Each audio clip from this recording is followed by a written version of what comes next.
They say time heals all wounds, but some wounds feel too deep to ever heal. After my dad died, it was like the world kept spinning, without me. But one afternoon, something changed. The way he stood there, the same dad jokes, the same gentle smile. Mr. Johnson, can you be my dad? Have you ever loved someone so deeply that just one ordinary goodbye could become the last? Have you ever wished for just one more hug, one more moment? What happens when the person who shaped your world suddenly isn't there anymore? This is the story of Lisa, a girl who had everything: love, guidance, joy, until a tragic accident shattered her perfect world. But sometimes love has a way of showing up again, in the most unexpected places. If you've ever lost someone, if you've ever found strength in love again, then this story will speak to your heart. Watch until the end to feel the healing. Like, share, and subscribe for stories that heal, uplift, and remind us. Family isn't always by blood, it's by love. The warm scent of cinnamon pancakes fills the air as Lisa's father flips the last one onto her plate. "Eat up, kiddo. Big day today," he says with a wink. Lisa giggles, stabbing her fork into the stack. Her parents, David and Michelle, are the kind of couple people admire. They met in college. David, a determined business student, and Michelle, an aspiring lawyer. Their love story is legendary in the family, a tale of perseverance and devotion. They supported each other through every challenge. When David struggled to launch his business, Michelle stayed late helping him draft proposals. When Michelle studied for her bar exam, David brewed coffee and quizzed her on legal terms. They built each other up, never letting the other fall. When Lisa was born, their world became even brighter. Lisa had the best of everything, not in a spoiled way, but in a way that set her up for greatness. The best schools were where she was encouraged to be curious and ambitious. The best vacations were those where she learned about different cultures and perspectives. The best advice was when her parents taught her to face challenges head-on. They also made sure she knew the value of kindness and hard work. David often took Lisa to volunteer events at shelters, showing her the importance of giving back. Michelle encouraged her to help around the house and do her best in school. "Nothing in life comes easy, Lisa," her dad would say, "but that's what makes success so rewarding."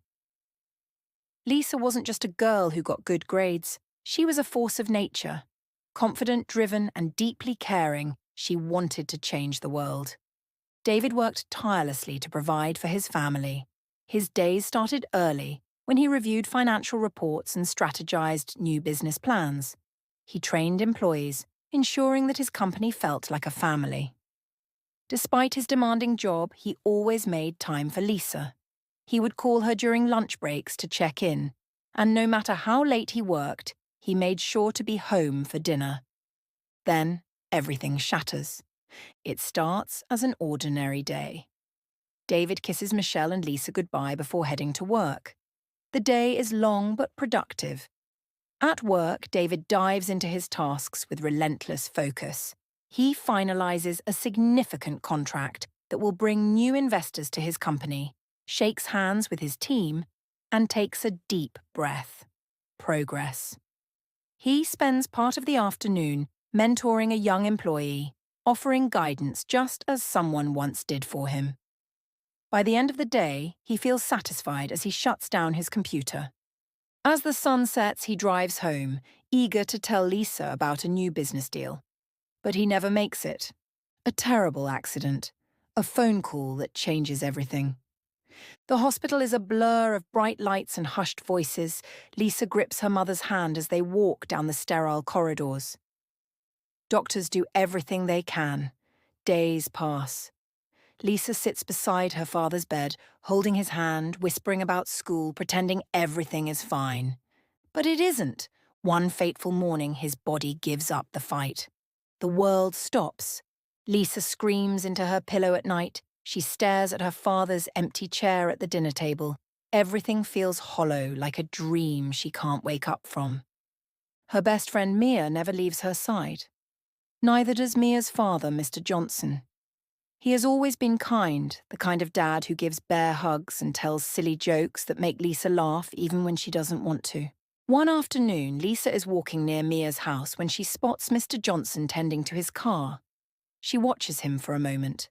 The way he wipes his hands on his jeans, the way he hums a tune under his breath. It's so fatherly, so familiar, yet so painful. Before she can stop herself, she runs up to him. "Mr. Johnson?" Her voice is shaky.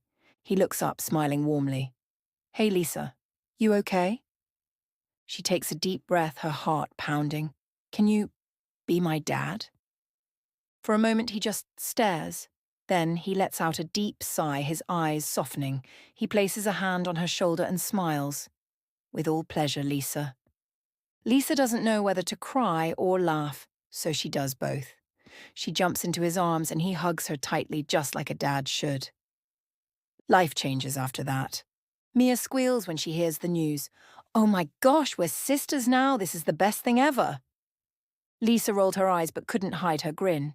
It does feel good, like a piece of her world has been put back together.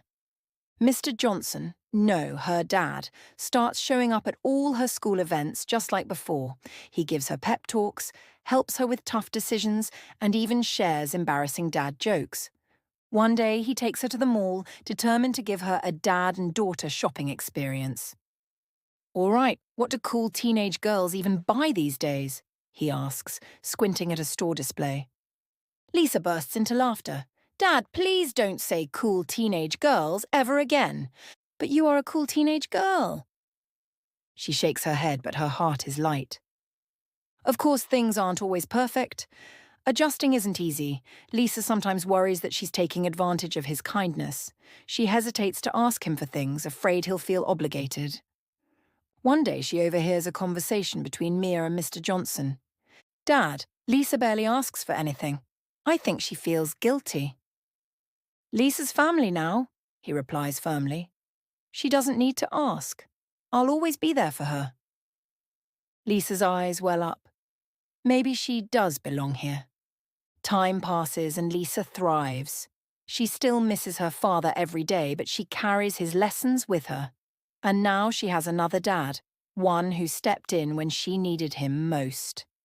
As she walks across the graduation stage, she glances at the audience. Her mother beams with pride. Mia cheers loudly.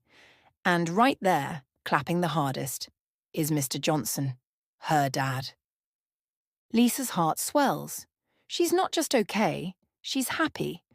And she knows her father would be proud.